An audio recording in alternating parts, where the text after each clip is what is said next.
Hello everyone, कैसे आप सभी। मैं हूं एमएच अख्तर और आप देख रहे टॉपर लर्नर्स।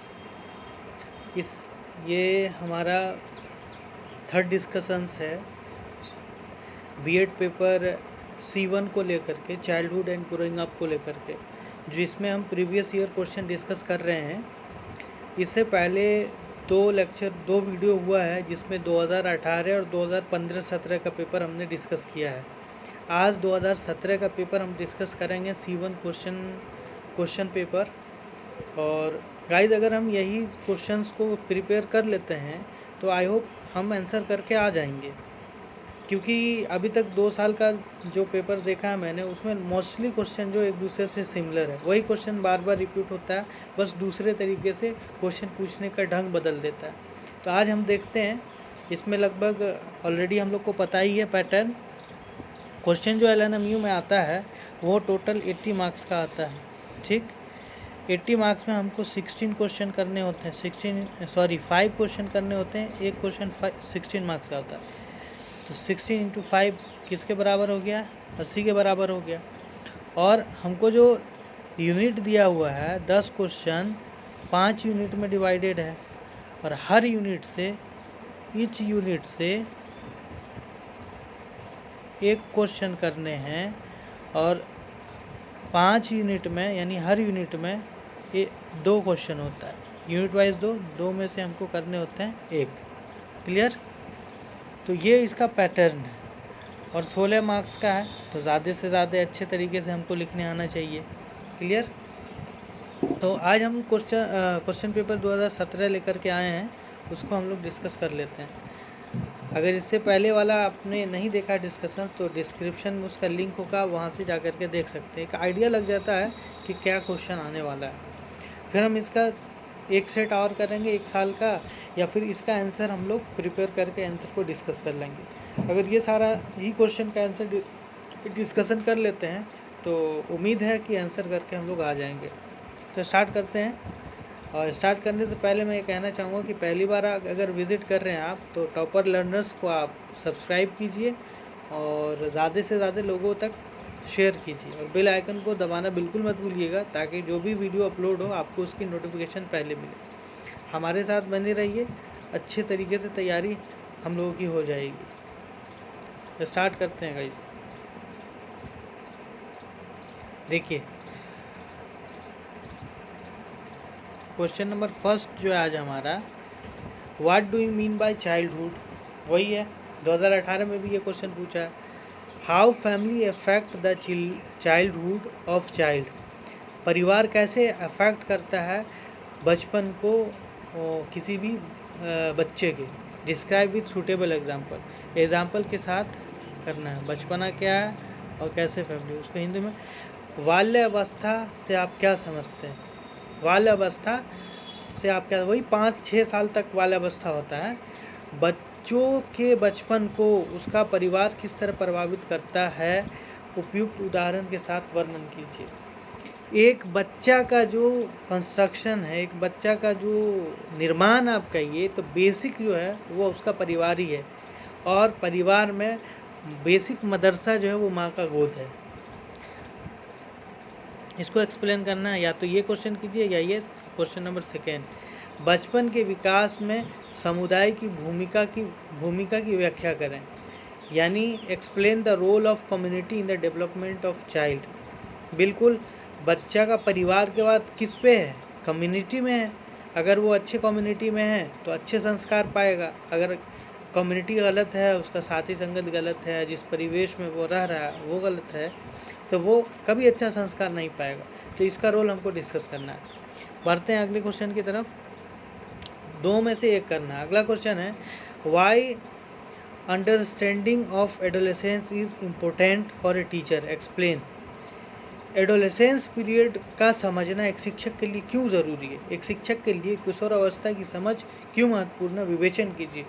बिल्कुल, अगर किशोरावस्था की समझ टीचर में नहीं है तो पता है ये जो एडोलेसेंस पीरियड है, डाइवर्जन का पीरियड है, हम यहाँ पर उसको सही संस्कार, उसको सही से जज नहीं कर पाएंगे, और सही से उसको हम मार्गदर्शन नहीं कर पाएंगे, गाइडलाइन नहीं दे पाएंगे। तो सबसे बड़ा जो फैसिलिटेटर होता है लाइफ में, किसी भी पर्सन का वो उसका टीचर होता है, कहीं ना कहीं वो टीचर से इंस्पायर होता है, तो उसको समझना बहुत ज़रूरी है। तो इसको एक्सप्लेन करना है हमको। नेक्स्ट है discuss the challenge during adolescence. किशोर अवस्था में होने वाली चुनौतियों का उल्लेख करें। क्या क्या चुनौतियां हैं उसका उल्लेख हमको करना है। 4 नंबर, या तो वो करें या ये करें। यूनिट 3 में है question, school works as a social institution in the context of children development how. School जो है वो क्या करता है, विद्यालय बच्चों के विकास के संदर्भ में सामाजिक संस्था के रूप में कार्य करता है। कैसे? बिल्कुल, बच्चा जो है वो परिवार में रहा, फिर स्कूल में रहा और फिर कम्युनिटी में रहा, तो 3 ही जगह है जहाँ पर ये अपना सोशल कंस्ट्रक्शन कर सकता है। तो इसमें परिवार और स्कूल का बहुत ज़्यादा अहम रोल है, तो उसको हमको क्या करना है, एक्सप्लेन करना है। अगला है 6ठा क्वेश्चन, बिहार के विशेष संदर्भ में समाजीकरण तथा सामाजिक वास्तविक की प्रक्रिया का वर्णन करें। ठीक है गाइस, 2018 वाले पेपर में, 2015-17 में और ये वाले पेपर में भी एक बिहार के कॉन्टेक्स्ट में क्वेश्चन है ये, या तो ये हम करें या स्कूल का रोल बच्चे के डेवलपमेंट में, बच्चे की कंस्ट्रक्शन में क्या, ये हमेशा तीनों बार पूछा है। तो सिमिलर क्वेश्चन ही है, बस घुमा घुमा के पूछा है अलग अलग तरीके से। तो हम अगर यही 10-12 क्वेश्चन अच्छे से तैयार कर लें तो आई होप तैयारी अच्छी हो जाएगी। अगला क्वेश्चन है क्वेश्चन नंबर 7 यूनिट 4 का, प्रत्येक बच्चे अद्वितीय होते हैं। क्वेश्चन ये आपको 2018 में पूछा है कि हर बच्चा एक जैसा नहीं, भिन्न होता है, उससे क्या समझते हैं। यहाँ अद्वितीय पूछ दिया, प्रत्येक बच्चा अद्वितीय होता है, उनकी अधिगम शैली मतलब सीखने की शैली, अवधारणा, रुचि, कौशल एवं दक्षता भिन्न होती है, व्याख्या करें। बिल्कुल, हर बच्चा यूनिक है। हमने 18 वाले पेपर में भी ये कहा था कि अगर जुड़वा भी है, ट्विंस भी है, तो उसके भी एटीट्यूड अलग होंगे, उसके भी थिंकिंग अलग होगी। Every child is unique, his learning style, concept, interesting, skill and proficiency are different. Explain. बिल्कुल, इसको हम अच्छे से एक्सप्लेन कर सकते हैं एग्जाम्पल के साथ, या तो इसको एक्सप्लेन करें या ये क्वेश्चन नंबर 8 क्या करा, how would you identify the special child and how would you cooperate to develop his understanding in classroom teaching.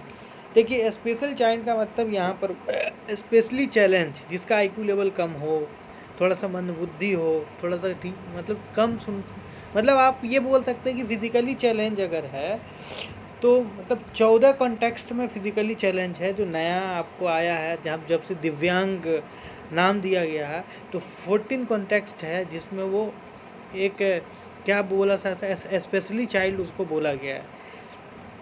तो उसके बारे में विशेष आवश्यकता वाले बच्चों की पहचान किस प्रकार करें तथा उनकी समझ विकसित करने के लिए कक्षा शिक्षण में किस प्रकार सहयोग प्रदान करें। जैसे आप तारे ज़मीन पर देखोगे, उसमें बच्चा को डिस्लेक्सिया रहता है ना, डिस्ग्राफिया किसी को होता है, जैसे लिखेगा कुछ समझेगा कुछ, तो वैसे बच्चे को पहले आइडेंटिफाई कैसे करना है और उसको कैसे कोऑपरेट करना है उसके बारे में एक्सप्लेन करना है। या तो ऊपर वाला आप कर सकते हैं या 8 नंबर कर सकते हैं।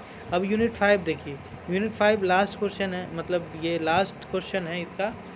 तो हाउ, देखिए फिर वही है, क्वेश्चन 18 में भी था, 17 मतलब 15-17 में भी था, इसमें भी वही क्वेश्चन है। How identity form in A learner. ठीक है, how different type of social, educational and institutional perspectives affect the personality development. Simple personality development के बारे में, यानी कोई भी पर्सन जो अपना आइडेंटिटी छोड़ता है वो अपने पर्सनैलिटी की वजह से छोड़ता है, उसके बोलने विचारने, उसकी बॉडी लैंग्वेज के वजह से, है ना। तो शिक्षार्थियों की अस्मिता का निर्माण किस प्रकार होता है, वही क्वेश्चन फिर से। विभिन्न प्रकार की सामाजिक शैक्षणिक संस्था विभिन्न प्रकार की सामाजिक शैक्षिक संस्थागत परिप्रेक्ष्य व्यक्तित्व निर्माण को कैसे प्रभावित करता है ना। तो उसको यानी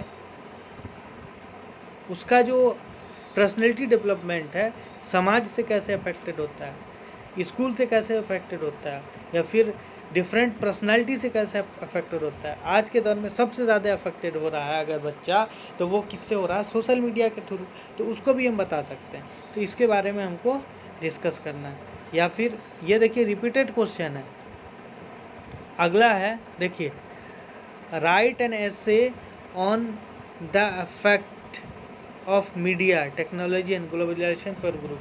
देखिए आ ही गया वो बात, क्वेश्चन नंबर 10 में बोलता है कि आइडेंटिटी यानी उसके पर्सनालिटी पर मीडिया का क्या फ़र्क है, प्रौद्योगिकी का क्या फ़र्क है, भूमंडलीकरण और ग्लोबलाइजेशन। मतलब ग्लोबलाइजेशन मतलब क्या है, पूरे यूनिवर्स, पूरे वर्ल्ड, मतलब पूरे दुनिया के बारे में देखिए आज बैठे बैठे गूगल से हम सारा चीज़ फाइंड कर लेते हैं, देश विदेश की खबरें, देश विदेश का टेलीविज़न कल्चर आज हम देख पाते हैं। तो वो कैसे इफेक्ट करता है। उसके बाद क्या, समूह के प्रभाव पर एक निबंध लिखे। तो इसके बारे में बेसिकली हमको मीडिया का क्या इफेक्ट है, टेक्नोलॉजी का क्या इफेक्ट है। जैसे देखिए आज टेक्नोलॉजी का बहुत बड़ा इफेक्ट है, आज लोग मानव से कट गए, ह्यूमन से कट गए हैं। जैसे महात्मा गांधी कहा करते थे कि ये जो तकनीक है वो साध है, साधन नहीं है, सॉरी साधन है, साध्य नहीं है ना, एक रिसोर्स है। अब क्या हुआ, टेक्नोलॉजी के आने से ये पर्सन से पर्सन कट गया। पहले के ज़माने में लोग एक साथ बैठते थे, बातचीत करते थे, अब क्या एक साथ बैठेंगे लेकिन लोग मोबाइल पे लगे होंगे। तो ये कहीं ना कहीं इसका इफेक्ट भी है, तो उसके बारे में हमको डिस्कस करना। आई होप ये आपको अच्छा लगा होगा। अगर अच्छा लगा हो तो लाइक कीजिए, शेयर कीजिए और क्या कीजिए, सब्सक्राइब कीजिए अगर पहली बार विज़िट कर रहे हैं तो। और कीप लविंग दोस्तों। अभी हम लोग 3 साल का डिस्कस किए, उसमें देखें कि मोस्टली क्वेश्चन रिपीटेड है। अब हम इसका आंसर डिस्कस करेंगे। लगभग अगर हम लोग 15 क्वेश्चन या 10 क्वेश्चन भी अगर डिस्कस कर लेते हैं सही से, तो आई होप हम लोग अच्छे से आंसर करके आ जाएंगे। तो हमारे साथ बने रहिए और थैंक यू। मिलते हैं नेक्स्ट लेक्चर में।